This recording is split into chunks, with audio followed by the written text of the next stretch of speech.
Eh bien, bonsoir les amis, bonsoir à tous, bonsoir à toutes.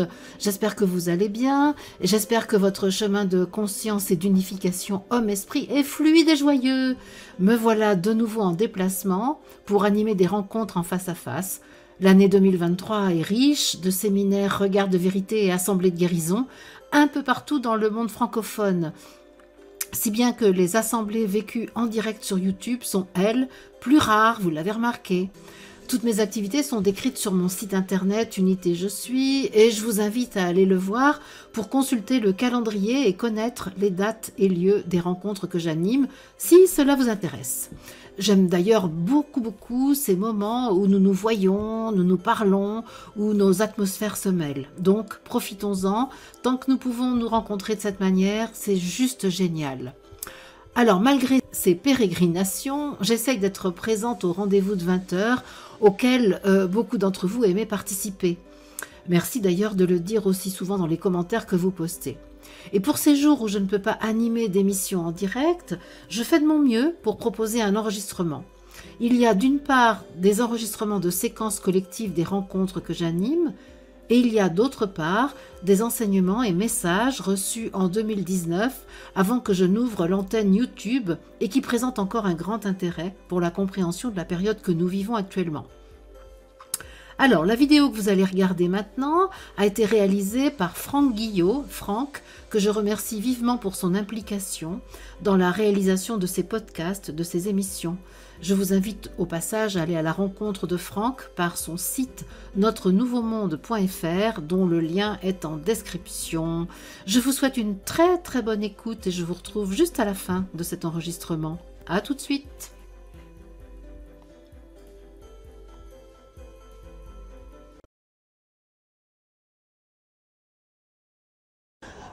Un regard de vérité se compose de processus alchimiques portés par chacun des participants. C'est-à-dire que ma proposition est que chacun mette en commun une situation vécue aujourd'hui qu'il souhaite transformer, qu'il souhaite éclairer par l'esprit qu'il est. C'est ça ma proposition. Donc, en fait, c'est une auberge espagnole dans laquelle, un peu comme pour les repas que nous partageons, chacun amène son plat et le dispose sur la table pour que l'ensemble des participants puissent s'en nourrir. Et c'est exactement ce qui se passe. Ma manière d'animer les regards de vérité évolue au fur et à mesure que je les anime. Et il y a un certain nombre de personnes qui ont participé à un regard de vérité en janvier 2022. Vous allez voir que ça n'a plus rien à voir avec ce que vous avez vécu à cette époque-là. Pour plein de raisons, parce que l'expérience a permis de modifier ce qui me semblait insatisfaisant pour moi et surtout pour l'objectif que je poursuis, à savoir accompagner la conscience collective de l'humanité vers l'instauration de la vie divine sur la Terre, accompagner la conscience collective de l'humanité vers l'unité homme-esprit dans le corps, sur cette Terre. Aujourd'hui, ma manière d'animer tente de déjouer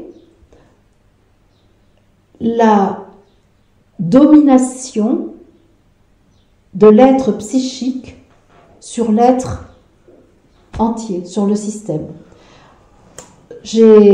Mon histoire personnelle fait que j'ai beaucoup misé sur la psychologie, la connaissance de la psyché humaine, sur la psychanalyse, sur la compréhension des événements qui modifient la psyché de l'être humain.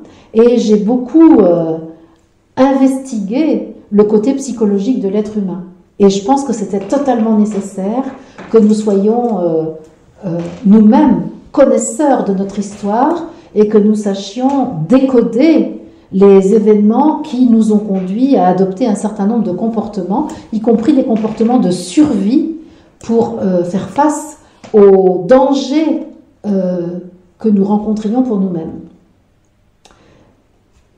À force de rencontrer ces aspects psychologiques, et ce que j'ai vécu ici en Aveyron en novembre dernier a été une étape très importante, parce que le recueil des biographies des uns et des autres m'a fait taper du poing sur la table et de dire maintenant, ça suffit de composer avec la souffrance humaine. Maintenant, ok, on sait qu'on a souffert, on peut passer à autre chose. Et il n'y a plus de raison d'aller travailler encore cette souffrance. Il y a probablement une voie différente qui fait que nous allons pouvoir continuer la vie sur la terre, mais sans subir les conséquences des traumatismes que nous avons vécus. Et petit à petit, j'ai pris conscience qu'il ne s'agissait plus pour moi de dégager le poids de la souffrance humaine en continuant à essayer de déposer les fardeaux les uns après les autres sur le chemin de la dualité, mais de dire cette histoire, elle m'a permis d'arriver là, et aujourd'hui que je vois là où j'en suis, que je vois le chemin, que je vois la vie telle qu'elle est, je décide de vivre ma vie depuis le plan de l'unité, l'étage du dessus. Ça ne veut pas dire que je dénie le plan humain, mais que je le regarde depuis le plan divin. Et c'est toute mon action actuellement, c'est de permettre à chacun d'entre nous ici d'autoriser l'action de l'onde divine dans le corps pour que la loi d'amour s'instaure dans notre royaume personnel et évidemment au-delà collectif. Aujourd'hui, dans la manière dont je procède, dès que je sens que c'est possible, dès que je sens que la personne qui est en train d'entamer un processus m'autorise à le faire, j'essaye de capter l'information de son moi divin et de la mettre en route dans le système pour que la guérison qui est en train d'être recherchée puisse se mettre en place. Donc ça veut dire probablement que la parole à laquelle j'invite est beaucoup moins source d'identification à l'enfant blessé que nous avons été et beaucoup plus source d'unification avec l'être divin que nous sommes. Et je constate combien c'est bon pour l'enfant blessé que nous avons été. C'est-à-dire que loin de reléguer l'enfant blessé aux oubliettes, au contraire, ça le guérit. Et j'ai la chair de poule quand je vous dis ça. C'est-à-dire que mon propos, c'est de ne pas opposer les deux, mais d'intégrer, d'inviter l'enfant blessé au festin divin que nous organisons ensemble. Alors j'apprends mon métier en le faisant. Et donc je suis très contente de tout ce que j'ai fait jusqu'à maintenant. C'est-à-dire que ça a été tellement nécessaire et je crois que tout comme l'humanité est invitée à le faire, j'ai essayé d'aller au plus loin possible dans le champ de l'horizontalité. Et je me dis, ouais, c'est sûr que là, maintenant, j'ai fait tout ce que je pouvais faire dans le champ horizontal, alors maintenant, je peux aller dans le vertical. J'ai fait tout ce que je pouvais faire dans le champ de la dualité. Allez, maintenant, je vais voir comment je peux faire depuis l'unité. La semaine dernière, j'ai eu une image qui est venue sur ce que j'étais en train de vivre. Et je me voyais dans un tunnel avec une épée en train de lutter contre les forces sombres que je rencontrais. Et la lumière était derrière moi et puis j'étais là en train d'essayer d'apporter la lumière que je suis avec mon épée dans le tunnel et de dissiper l'ombre avec la lumière que j'apportais dans l'épée. Tout à coup, je me suis dit, mais bon sang de bonsoir, c'est bien vrai, c'est moi qui crée l'ombre. C'est moi qui, ignorant que je suis lumière, crée l'ombre dans le tunnel. C'est moi qui fais obstacle à la course de la lumière et qui crée l'ombre. Et puis je suis là avec mon épée en me disant je suis lumière, mais je ne le vis pas. Je le sais, mais je ne le vis pas. Et là, je me suis dit, mais stop, à moi de devenir transparente, à moi de me tourner vers la lumière et d'être la lumière et de laisser passer la lumière. Et à ce moment-là, il n'y a plus d'ombre. Et j'ai plus besoin de mon épée pour combattre l'ombre. Et cette nuit, allez savoir pourquoi, j'ai rêvé que j'accouchais.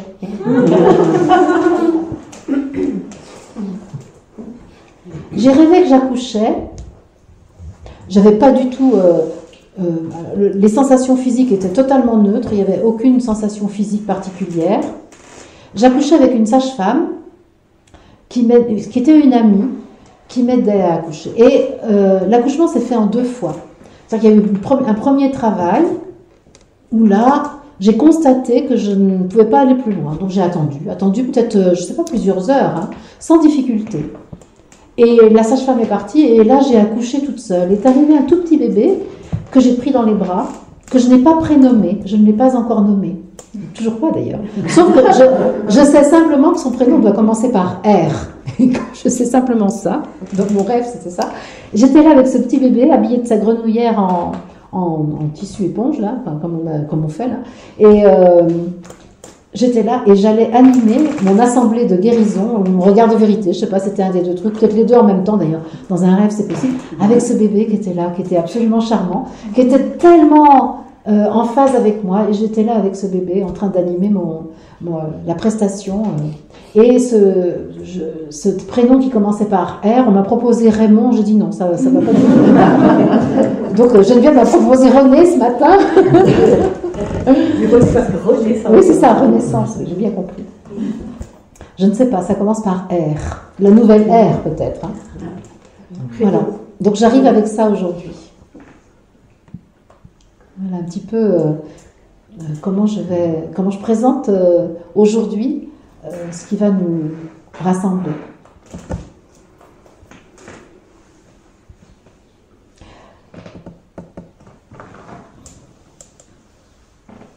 Pour parler de moi, ce que je sais de moi aujourd'hui, en 2023, en juin 2023, j'ai pas vu le mois de juin, non, pas c'est sûr, je vois pas le temps passer. Depuis que je suis revenue du désert, donc c'était mi-avril, j'ai totalement perdu mes repères de temps. Je ne sais plus anticiper, je ne sais plus faire les choses à l'avance. Par exemple, là, je pars au Québec le 20 juin, je peux vous le dire intellectuellement, je le sais, c'est écrit sur le calendrier. Ça n'a aucun sens pour moi. Ça ne prendra sens que le 19 juin. C'est-à-dire que tout ce qui est anticipé a une forme, mais cette forme ne se remplit pas avant que j'arrive dedans. Je ne sais pas si je me fais comprendre. Et tout ce que je fais est comme ça. Et aujourd'hui, je tremble parfois parce que j'oublie les choses qui sont programmées, j'oublie de les préparer, et il y a toujours un miracle qui arrive et qui fait que je suis rappelée à l'ordre, je suis rappelée j'ai comme un coup de semonce qui fait que, de semonce ou un coup de lumière qui fait que je fais ce qu'il faut faire au moment de le faire. C'est l'illustration de ça. Pour mon retour du Québec, j'ai donc pris un billet d'avion et je ne me suis pas rendu compte qu'il y avait un changement de jour entre le moment de mon départ du Québec et mon arrivée en France. Et donc j'ai cru que j'arrivais le même jour et donc j'ai réservé une chambre d'hôtel pour dormir, et alors que j'en ai absolument pas besoin parce que j'arrive le lendemain en fait. Et bien tout est comme ça. Tout est comme ça. Et heureusement, en expliquant à Christelle qui va venir me chercher à la gare mon heure d'arrivée, là j'ai bien vu qu'il y avait quelque chose qui n'allait pas. Et mon raisonnement habituel, il ne marche plus. Il ne marche plus comme avant. Mon intelligence a changé. Mon intelligence linéaire ne marche plus. Ou alors avec un effort absolument incroyable. Donc ça, c'est mon actualité du moment. Et j'apprends, je constate, et je dois apprendre à vivre avec ce nouveau paramètre.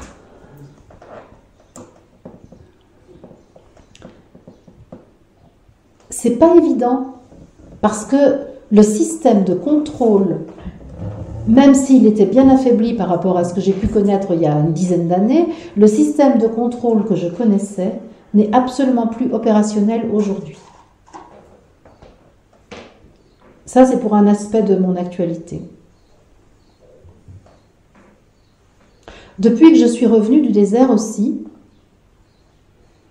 ce que je peux constater, c'est que mon ressenti de la présence de l'esprit en moi et de ma capacité à le faire rayonner, à le transmettre, a augmenté.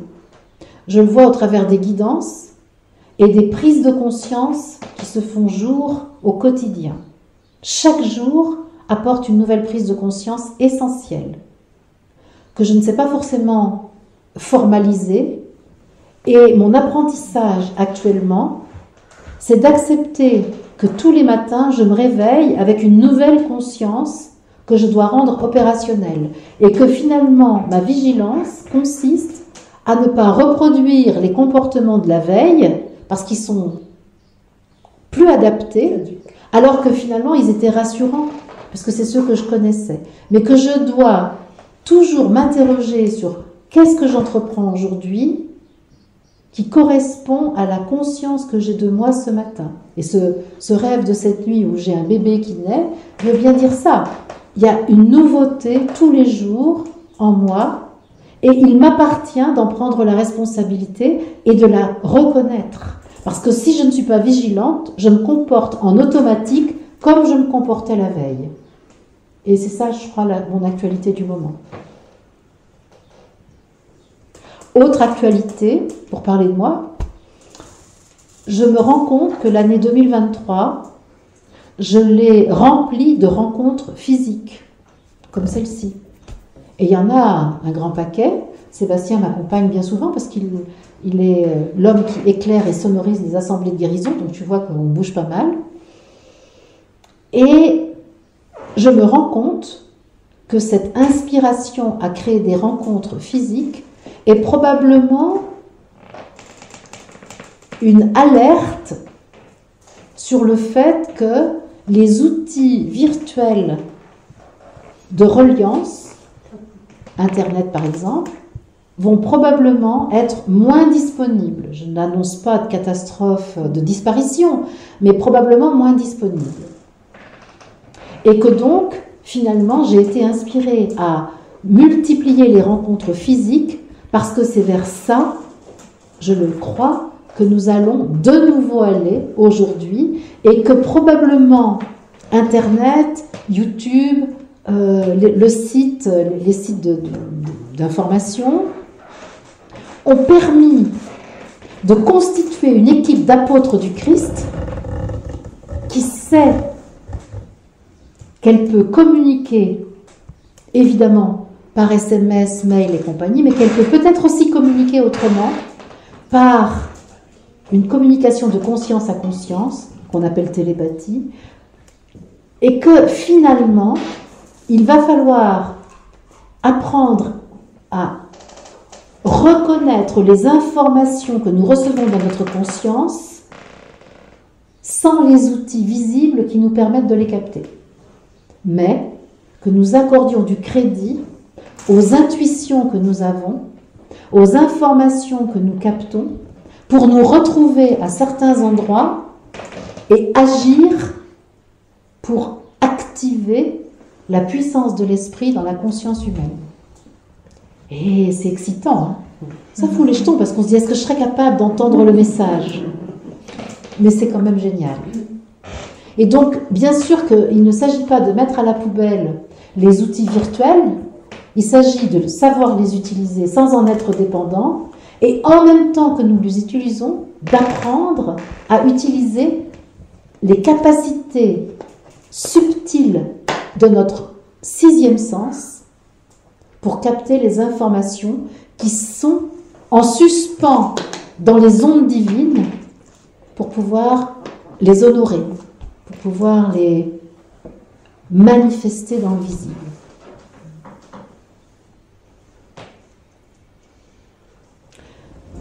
je suis persuadée que l'essentiel de mon travail aujourd'hui consiste à lever l'interdit que je me suis mis, de faire régner je suis dans mon système. Pour l'instant, je suis encore sous la domination de mon éducation, de mon humanisation par mes parents, par la légende humaine, et je suis pleine de reconnaissance et de gratitude pour ce phénomène d'humanisation et d'éducation que j'ai reçu, parce que j'en avais l'impérieux besoin pour faire l'expérience de l'humain sur la Terre.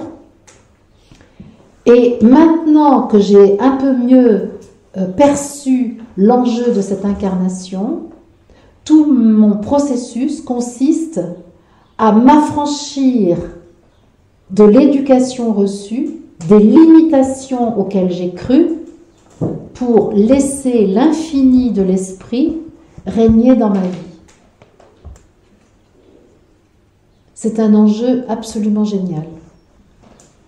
Et ça se voit dans plein d'aspects de ma vie, et en particulier sur l'état de mon corps physique, de la santé physique.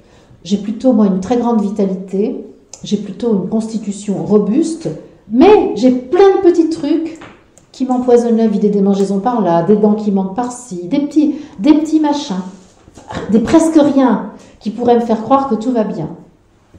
Mais si je regarde bien et si je suis honnête, je vois bien comment mon corps physique n'est pas l'expression fidèle de ce que je suis, parce que les croyances humaines ont pris le pouvoir sur un certain nombre de parties de moi. Et donc ma proposition, à partir de ma propre situation, c'est qu'ensemble, nous fassions progresser la libération de l'otage que nous sommes tous, de notre humanisation, de notre identification aux limitations humaines dans lesquelles nous avons plongé pour faire l'expérience de l'humanité. Ça m'enthousiasme, moi, ça. Nous sommes des pionniers. Nous sommes en train de défricher une forêt pas vierge du tout, mais une forêt qui a été savamment plantée par notre légende humaine, avec des chênes qui nous attachent, et des chênes, des arbres, qui sont des modèles de vitalité, de perfection. Il y a les deux chênes, les chênes qui nous entravent, qui nous mettent en situation d'esclavage, et il y a ce chêne majestueux, parfaitement enraciné dans la terre, parfaitement expansé vers le ciel, qui est un chêne absolument parfait dès qu'un être humain ne vient pas interférer dans sa vitalité. Et nous avons les deux dans cette forêt. À nous, en tant que pionniers, de choisir quel chêne nous conservons, l'arbre que nous conservons, et d'enlever les chênes qui nous entravent. Et nous sommes pionniers parce qu'il n'y a rien qui ait été vécu et qui soit à condamner. Tout ce qui a été vécu est à accueillir avec tendresse, avec acceptation profonde, parce que ça a été l'objet d'une expérience qui nous a permis de nous positionner. Je vais parler pour moi, parce que c'est ça pour ma vie aussi. Tout ce que j'ai vécu, y compris les expériences un peu scabreuses que j'ai pu vivre, je les ai vécues pour pouvoir aujourd'hui savoir ce que je veux pour moi et dire non à ce qui n'est pas fécond pour moi. Et dans l'humanité, c'est la même chose. Parce que ce serait encore tentant de dire tout ça, c'est mal, je le mets à la poubelle, tout ça, c'est bien, je le garde. Et blanc, on serait reparti pour la dualité. Ben, c'est pas comme ça. Tout ça, je l'ai vécu, cela me correspond et je le maintiens, cela ne me correspond pas et je le transforme. Je le mets à mon service. Et c'est ce que j'essaye de faire pour moi actuellement. C'est mon actualité, ça.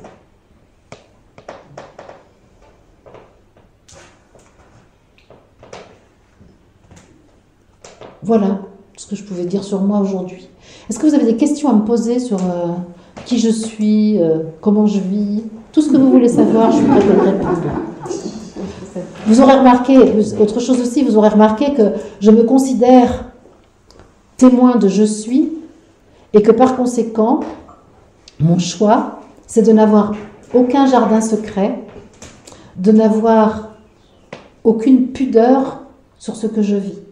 C'est-à-dire que je considère que je peux mettre au service toutes les expériences que je vis et toutes celles que j'ai vécues.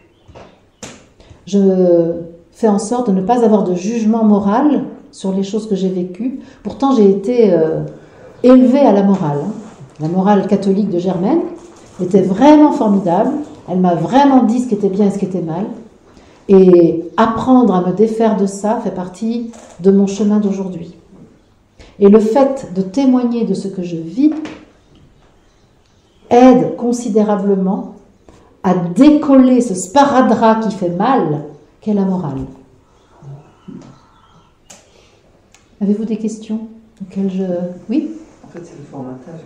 Le formatage humain. Auquel on s'est conformé aussi. Oui. Parce qu'on en a eu besoin. Parce que la conscience que nous avions n'avait pas les moyens d'installer le discernement et nous avions donc besoin des tables de la loi que Moïse est allé chercher au mont Sinaï pour savoir ce qui était bien et ce qui était mal. Et aujourd'hui, l'expérience est suffisante pour que de nous-mêmes, sans dogme extérieur, sans morale établie, nous sentions ce qui est fécond et ce qui est stérile, ce qui est bénéfique et ce qui est toxique.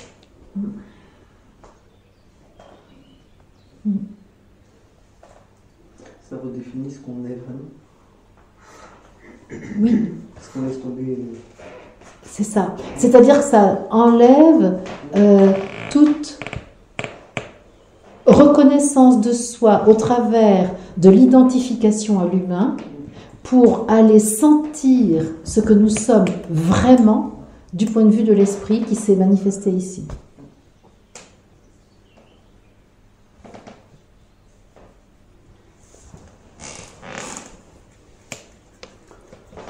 Et ça enlève aussi tout sentiment de culpabilité. Ça, c'est un gros chantier, Hubert, la culpabilité. Un énorme chantier auquel je me colle personnellement, parce que j'en ai encore beaucoup de culpabilité, très facilement. Et je sais qu'elle est,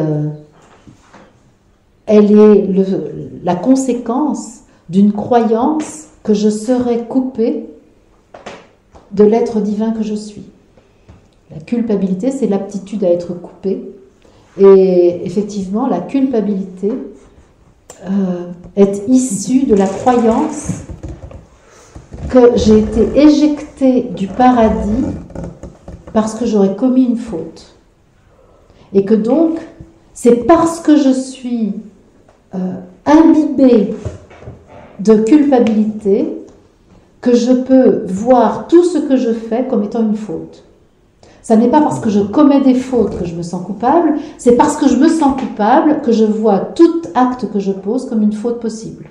Et ça, c'est très important. Donc, c'est pas la peine d'aller travailler acte par acte comment enlever la croyance qu'il y a une faute. C'est vraiment, il y a une décision à prendre.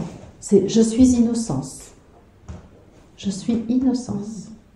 Et je suis divine. Je suis Dieu. Je suis une manifestation parfaite et fidèle de l'entité spirituelle humanité. Je suis une expression sublime de la divinité. Et ce corps est ce qu'il y a de plus divin. La psyché est ce qui interdit à ce corps divin de le dire. C'est tout ça qu'on va travailler. C'est ce qui me passionne en ce moment.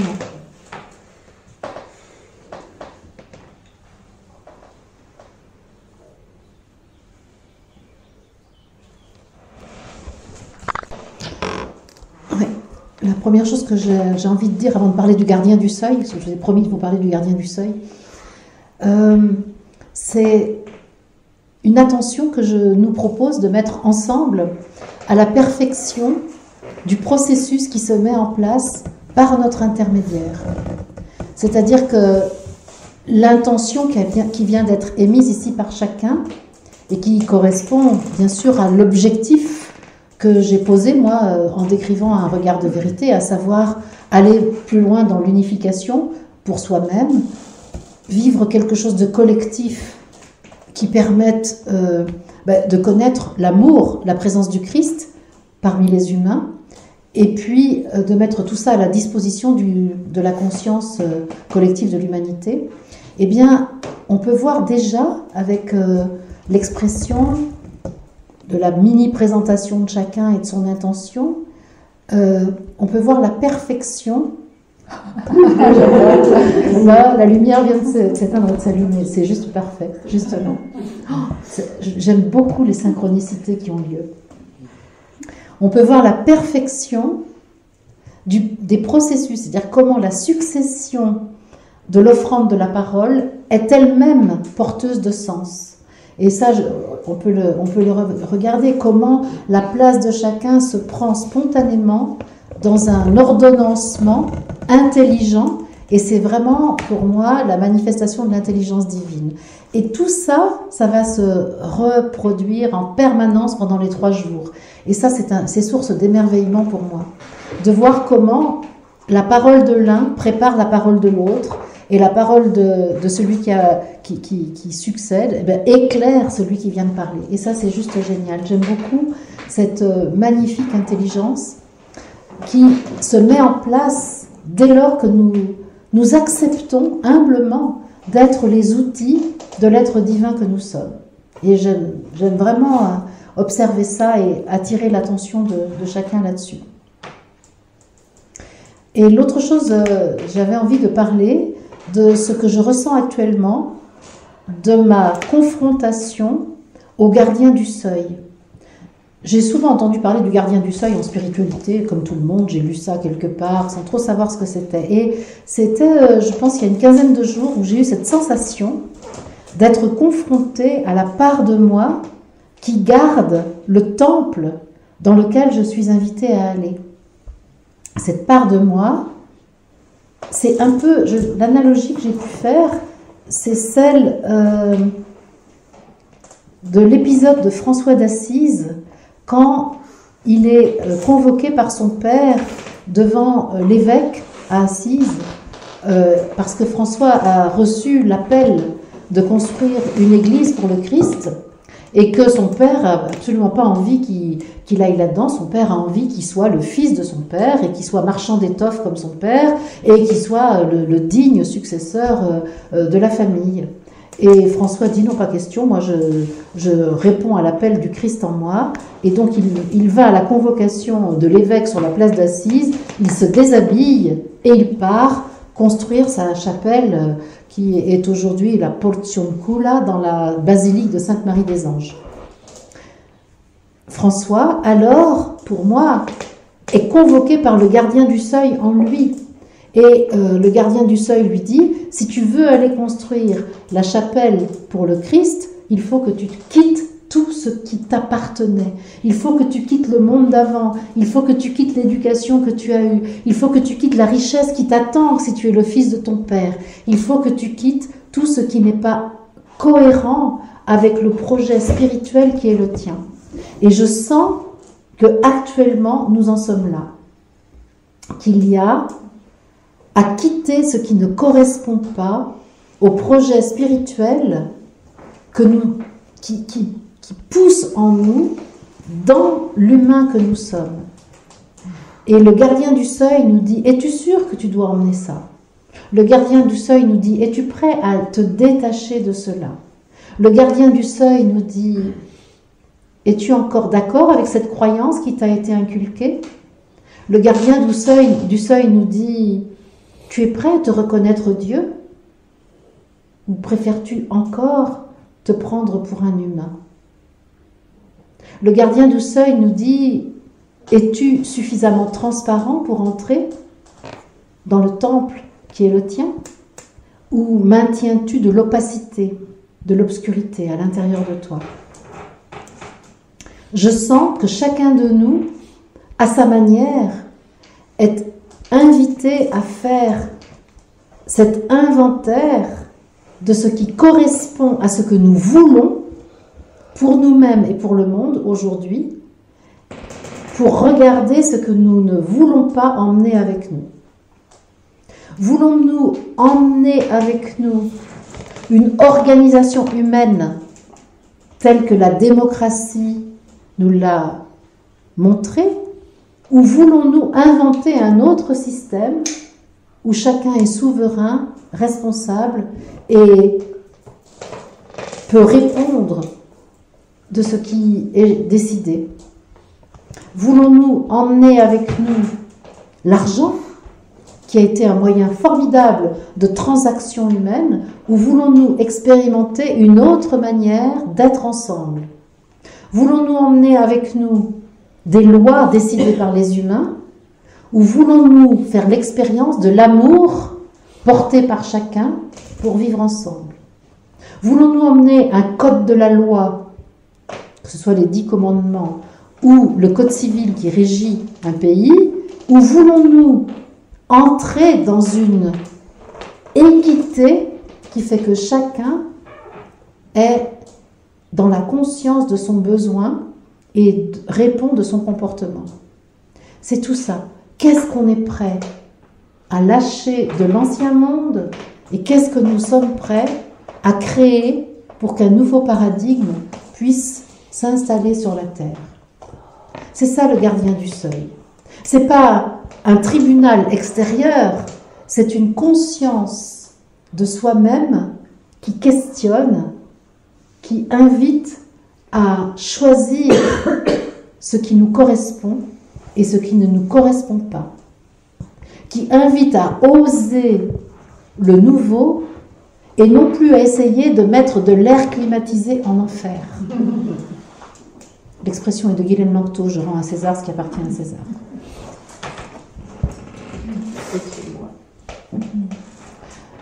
Pour moi, c'est ça le gardien du seuil. Et je trouve que l'humanité actuellement est confrontée à ça, collectivement, mais il n'y a qu'une frange de la population qui est consciente du phénomène qui est en train de se jouer.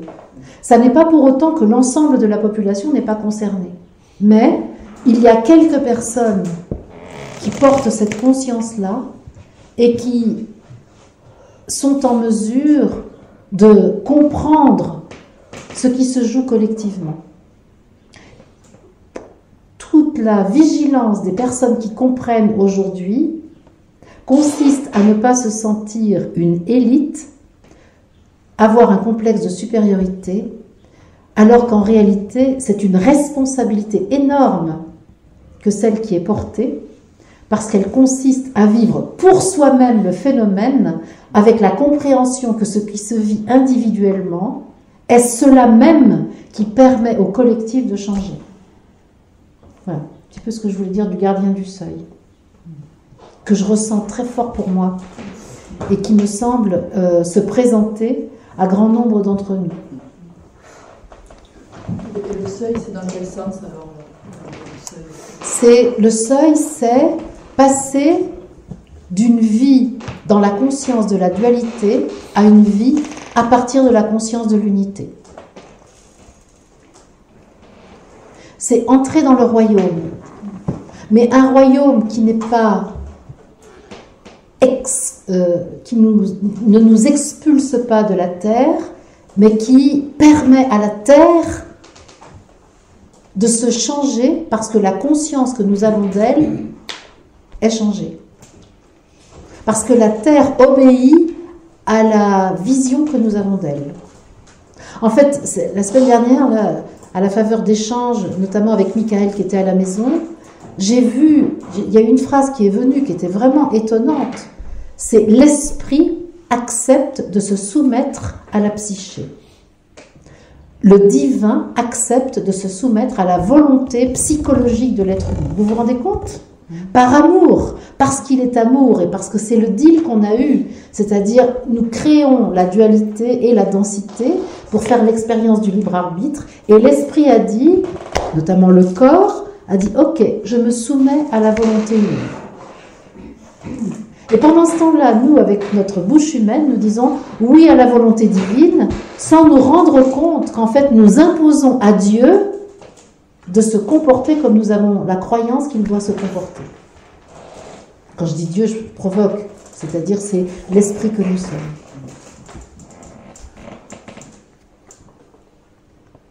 C'est d'ailleurs difficile, pour moi en ce moment, c'est difficile autour de moi de voir des gens que j'aime, à quel point, comment dire, à quel point ils dorment. Il y a des moments, c'est difficile ça.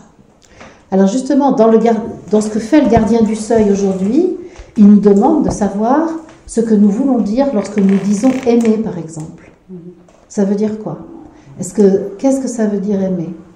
Et justement, à partir de là, je vais voir comment je peux observer ceux qui dorment ou qui ne souhaitent pas développer la conscience d'eux-mêmes, incluant leur nature spirituelle.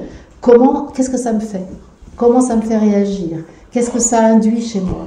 Parce que c'est une vraie question. Parce que nous sommes des guides guérisseurs de l'humanité. Ça, c'est incontestable. Ça ne nous donne que des devoirs, aucun droit.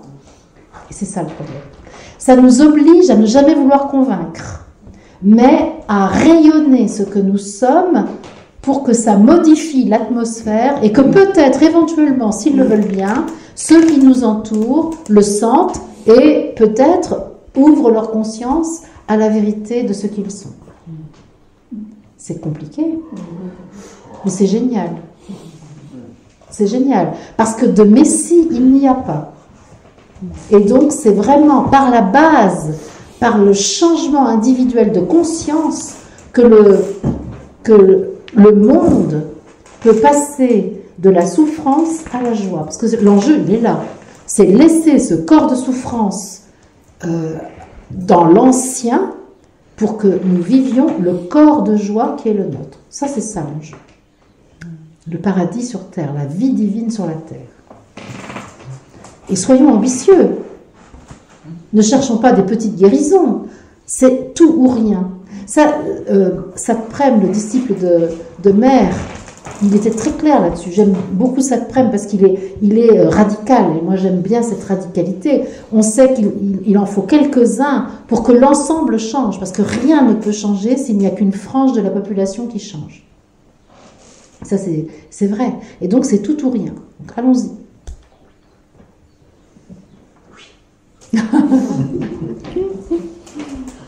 Ok.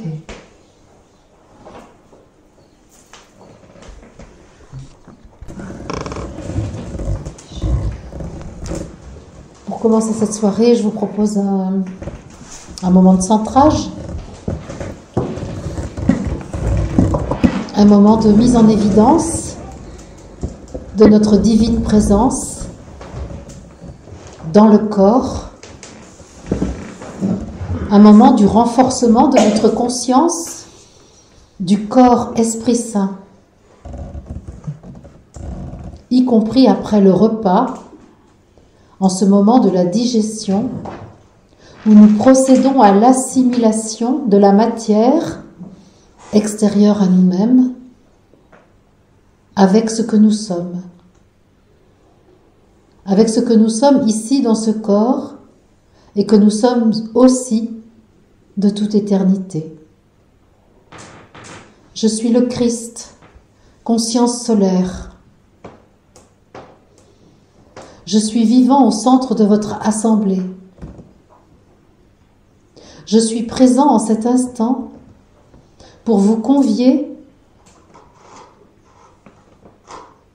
à accepter davantage votre incarnation. Je suis présent parmi vous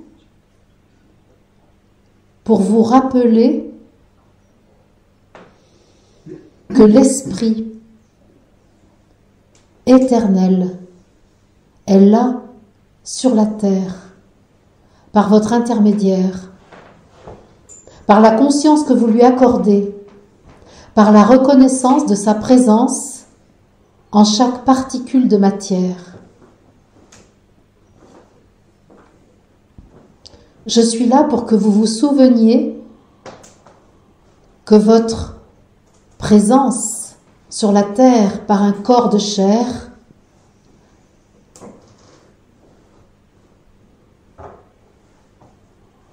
préserve absolument la lumière que vous êtes, maintient totalement l'amour infini que vous êtes.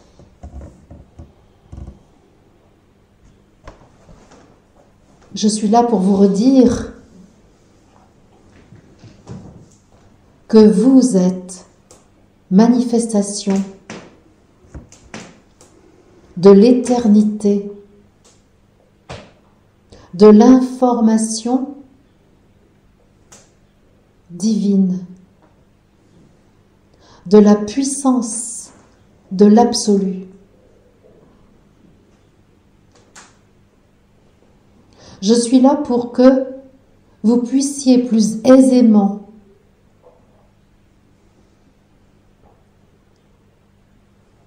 faire régner l'amour dans votre royaume, dans votre territoire, dans votre cathédrale.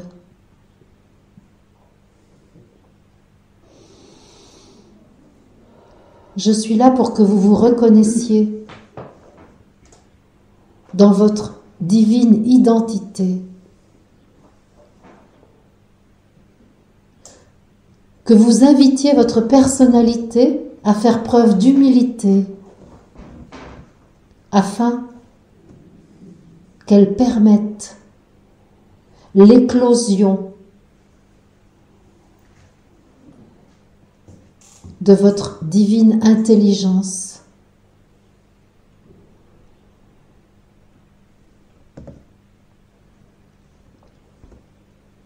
Je suis là avec vous pour que votre conscience accueille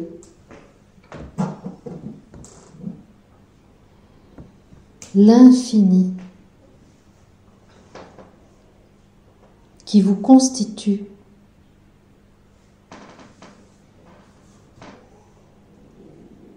Pour que votre conscience accepte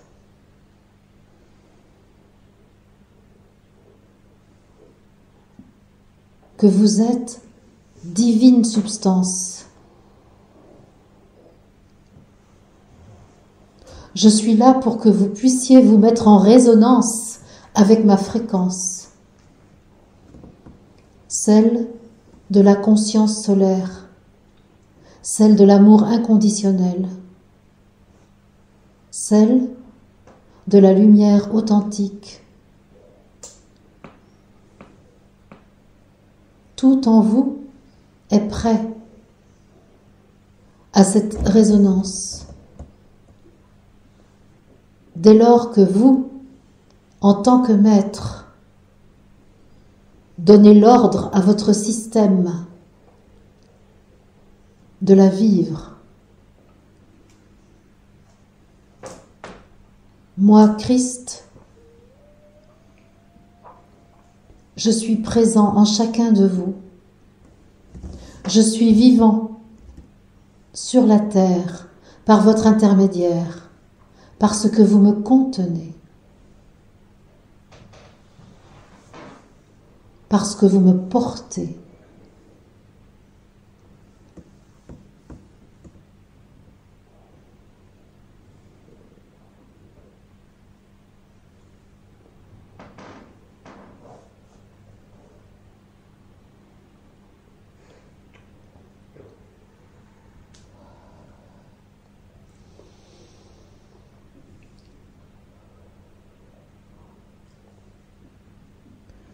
À chacun de vous, il revient de m'autoriser à agir dans chaque situation que vous vivez, si tel est votre désir. Je suis en chacun de vous. La puissance de l'être divin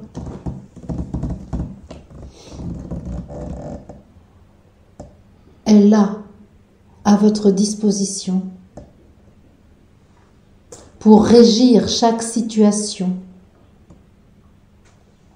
pour intervenir en faveur de vos guérisons.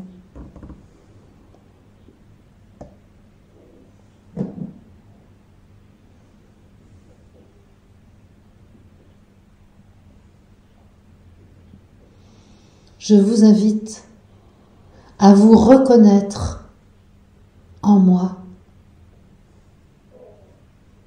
à me reconnaître en vous. Je vous invite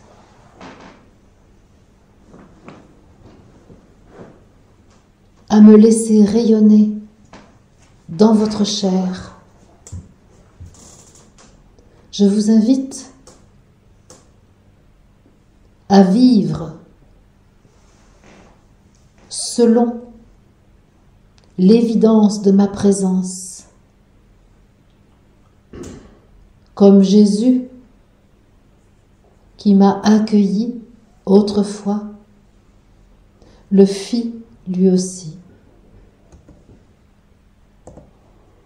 Ce qu'il a fait, vous pouvez le faire aussi, ainsi qu'il vous l'a dit.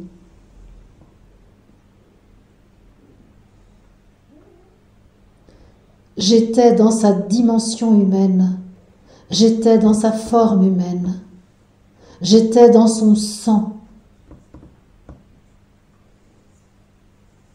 j'étais en lui. Et de la même manière, je suis en toi, qui m'entend, qui est là. Tu n'es point différent de lui, tu es en tout point semblable à lui. Cette forme humaine qu'il emprunta, tu l'as empruntée aussi. Cette fonction de guide guérisseur de l'humanité qu'il avait endossée, tu l'as toi aussi endossée.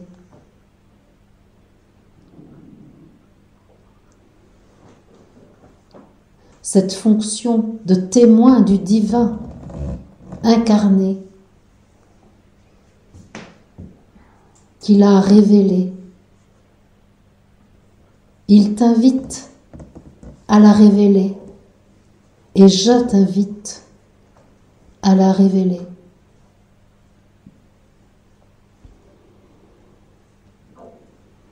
Tout vient désormais pour être partagé, pour être donné, pour être dit. L'époque à laquelle tu vis ne supporte plus de secrets, d'occultisme, d'ésotérisme. L'époque que tu vis est celle de la transparence, de la transmission intégrale de la connaissance. L'époque que tu vis est celle de la simplicité et sonne le terme des complications. L'époque que tu vis est celle de ta splendeur, reconnue, assumée, qui te permet de voir la splendeur de tout ce qui est.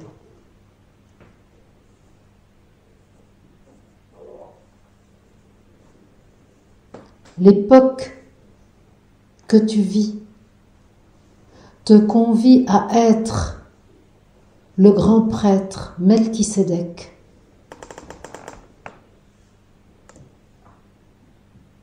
le souverain Melchisédek, que ce que je suis te permet de retrouver. la voix du Christ que je suis, conduis au Melchisédek que tu es.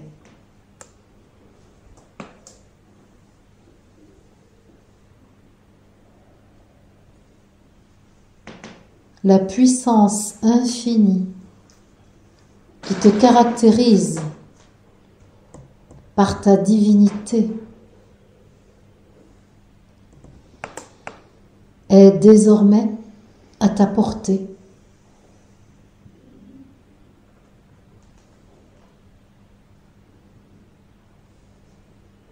Puisses-tu être en paix en reconnaissant pleinement ta nature divine dans tous les aspects de ta condition humaine. Puisses-tu être en paix au constat que tu manifestes le non manifesté. Puisses-tu être en paix dans ta fonction d'apporter le sacré, dans ce qui a été profané par les croyances erronées, accumulées au cours de l'expérience de la dualité.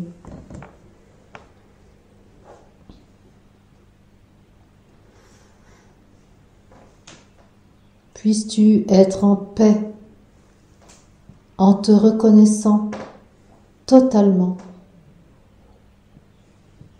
en ce que tu es de toute éternité.